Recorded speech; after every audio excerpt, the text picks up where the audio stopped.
Welcome to Nisha's world vlogs. എല്ലാവർക്കും Nisha's world വ്ളോഗ്സിലേക്ക് സ്വാഗതം.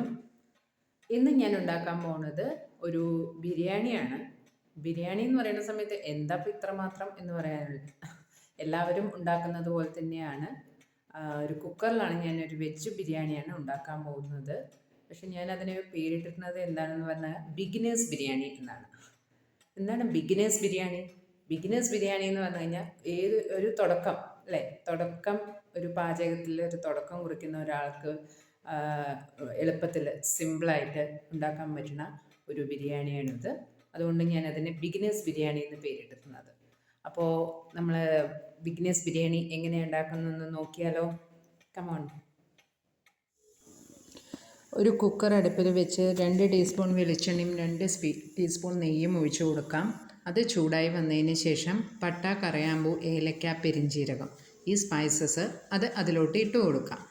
അതും ഒന്ന് നന്നായി മൂത്ത് വന്നു കഴിഞ്ഞാൽ നമുക്ക് ഇഞ്ചി, വെളുത്തുള്ളി, മല്ലിയില, പുതിന ഇവയെല്ലാം കൂടി അരച്ച പേസ്റ്റ് ഉണ്ട്, അതും കൂടി ചേർത്ത് നന്നായി വഴറ്റി കൊടുക്കാം. ഇഞ്ചി വെളുത്തുള്ളിയുടെ പേസ്റ്റ് നന്നായി മൂത്ത് വരുമ്പോൾ ഒരു സവാള ഇട്ട് നന്നായി വഴറ്റാം.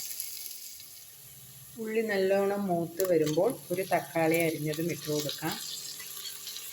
തക്കാളി ഇട്ട് നല്ലോണം മൂത്ത് കഴിയുന്ന സമയത്ത് ഒരു 1/4 സ്പൂൺ മഞ്ഞൾപ്പൊടി, 1/2 സ്പൂൺ മുളക് പൊടി, ഇതിൻ്റെ പച്ചമണം മാറിയ ശേഷം നമുക്ക് പച്ചക്കറികൾ ഇട്ട് കൊടുക്കാം.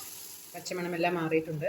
ഇവിടെ നമ്മൾ ക്യാരറ്റും ബീൻസും ഗ്രീൻ പീസുമാണ് വെജിറ്റബിൾസ് ആയിട്ട് എടുത്തിട്ടുള്ളത്, അതും കൂടി ഇട്ട് ഒരു 2 മിനിറ്റ് നേരം നന്നായി വഴറ്റി കൊടുക്കാം. മീഡിയം ഫ്ലെയിമിൽ വേണം തീ വെക്കാനായിട്ട്. ബിരിയാണിക്ക് വേണ്ടി നമ്മൾ 1 കപ്പ് അരി, ഇതിൽ 1 കപ്പ് അരിയാണ് എടുത്തിട്ടുള്ളത്. ഒരു അരമണിക്കൂർ മുൻപേ തന്നെ, വെക്കുന്നതിൻ്റെ അരമണിക്കൂർ മുൻപേ തന്നെ നമ്മൾ ഒന്ന് സോക്ക് ചെയ്ത് വെക്കണം. നന്നായി കഴുകി വൃത്തിയാക്കിയിട്ട് സോക്ക് ചെയ്ത് വെക്കണം. പച്ചക്കറിയൊക്കെ ഒരു 2 മിനിറ്റ് 3 മിനിറ്റ് നേരം നന്നായി ഒന്ന് വഴന്നതിന് ശേഷം നമുക്ക് അരി ഇട്ട് കൊടുക്കാം ഇതിലോട്ട്. അപ്പോൾ വെള്ളമെല്ലാം പൂർണ്ണമായും കളഞ്ഞിട്ടുള്ള അരിയാണ്. വെള്ളം പാടില്ല, കാരണം വെള്ളത്തിൻ്റെ അളവ് വ്യത്യാസം വരും ഇതിൽ വെള്ളം ഉണ്ടെന്നുണ്ടെങ്കിൽ. അപ്പോൾ നമ്മൾ 1 കപ്പ് അരിയും കൂടി ചേർത്ത് ഒരു 2 മിനിറ്റ് ഇതേപോലെ മീഡിയം ഫ്ലെയിമിൽ വെച്ചൊന്ന് ഇളക്കി കൊടുക്കും. അതിനുശേഷം ഈ 1 കപ്പ് അരിക്ക് 2 കപ്പ് വെള്ളമാണ് ഒഴിക്കേണ്ടത്. ചിലവർ 1 1.5 എന്നുള്ള കണക്കിലെല്ലാം ഒഴിക്കും, പക്ഷെ ഞാനിവിടെ 2 കപ്പ് വെള്ളമാണ് ഒഴിക്കുന്നത്. അപ്പോൾ 2 കപ്പ് വെള്ളവും ആവശ്യത്തിന് ഉപ്പും കൂടി ചേർത്ത് കുറച്ച് ഗരം മസാലയുടെ പൊടിയും കൂടി ചേർത്ത് നമ്മൾ കുക്കർ മൂടി വയ്ക്കാം. അപ്പോൾ വെള്ളമെല്ലാം ഒഴിച്ച് നന്നായി തിളച്ച് വന്നിട്ടുണ്ട്. ഇനി നമുക്ക് ഈ 1/2 സ്പൂൺ ഗരം മസാല കൂടി ചേർത്ത് നന്നായി ഇളക്കി കൊടുക്കാം. ഉപ്പെല്ലാം പാകമാണോ എന്നുള്ളത് ഈ ഒരു സമയത്ത് നോക്കണം. നന്നായി തിളച്ചതിന് ശേഷം മാത്രമേ നമ്മൾ കുക്കർ മൂടാൻ പാടുള്ളൂ. ഉപ്പ് പാകമാണോ അല്ലയോ എന്നുള്ളത് നോക്കുക. ഞാനിവിടെ കൈമ റൈസാണ് എടുത്തിട്ടുള്ളത്.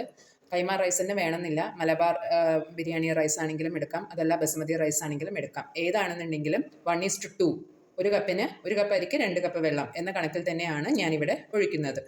അപ്പോൾ ആ രീതിക്ക് എടുക്കുകയാണെന്നുണ്ടെങ്കിൽ പെർഫെക്റ്റായിട്ട് ഒട്ടാതെ തന്നെ ഈ അരി പരസ്പരം വിട്ട് വരുന്നതായിരിക്കും. ഇനി നമ്മുടെ കൈവശം നാരങ്ങ നീരുണ്ടെന്നുണ്ടെങ്കിൽ ഒരു ചെറിയ നാരങ്ങയുടെ ഒരു അരമുറി പിഴിഞ്ഞ് കൊടുക്കാവുന്നതാണ്. കുക്കർ മൂടി നമ്മൾ ഫുൾ ഫ്ലെയിമിൽ തന്നെയാണ് വെച്ചിട്ടുള്ളത്. ഫുൾ ഫ്ലെയിമിൽ ഒരു 2 വിസിൽ, അല്ലെങ്കിൽ 1 വിസിൽ വന്നാലും മതി. ഞാനിവിടെ 2 വിസിൽ വരുത്തുന്നുണ്ട്, കാരണം റൈസ് ഇത്തിരി വേവണം ഇവിടെയുള്ളവർക്ക്. നല്ല ഡ്രൈ ആയ പോലെ ആയിക്കഴിഞ്ഞാൽ പിടിക്കില്ല. അത് കാരണം ഞാൻ 2 വിസിൽ വരുത്തും. കറക്റ്റ് 2 വിസിൽ വന്ന ശേഷം തീ ഓഫ് ചെയ്യാം. എന്നതിന് ശേഷം ചൂടാറി അതിൻ്റെ വെയിറ്റ് ഫുൾ പോയതിന് ശേഷം മാത്രമേ തുറക്കാൻ പാടുള്ളൂ.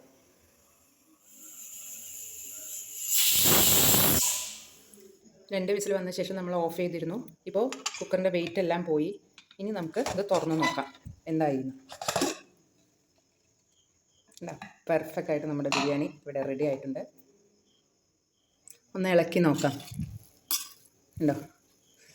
ഇതിൻ്റെ ആവി കൊണ്ട് ക്യാമറയിൽ ആവി വന്നിട്ട് കാണുന്നുണ്ടോയെന്ന് അറിയില്ല. എന്താണെങ്കിലും അടിയൊന്നും പിടിക്കാതെ വളരെ പെർഫെക്റ്റായിട്ട് തന്നെ നമ്മുടെ റൈസ് നന്നായി വെന്ത് വന്നിട്ടുണ്ട്.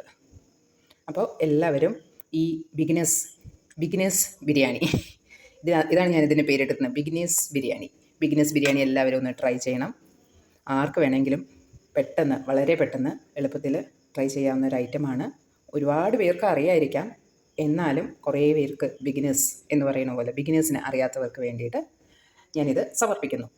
അപ്പോൾ ഇനി അടുത്ത നെക്സ്റ്റ് എപ്പിസോഡിൽ കാണുന്നത് വരേക്കും ടാറ്റാ ബൈ ബൈ.